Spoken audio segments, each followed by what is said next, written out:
В преддверии Дня России чествуют героя страны Александра Колесова. Торжественная церемония прошла в Доме правительства. Напомним, 23 мая президент Владимир Путин вручил командиру добровольческого отряда «Ботур» Александру Колесову знак особого отличия – медаль «Золотая звезда».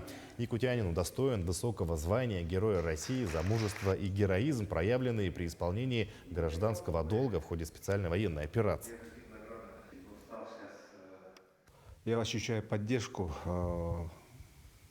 якутян, поддержку правительства нашего.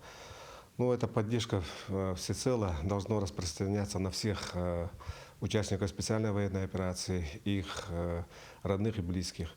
И хотел бы сказать, чтобы ребята все живыми вернулись с фронта к своим родным и близким, и обязательно с победой.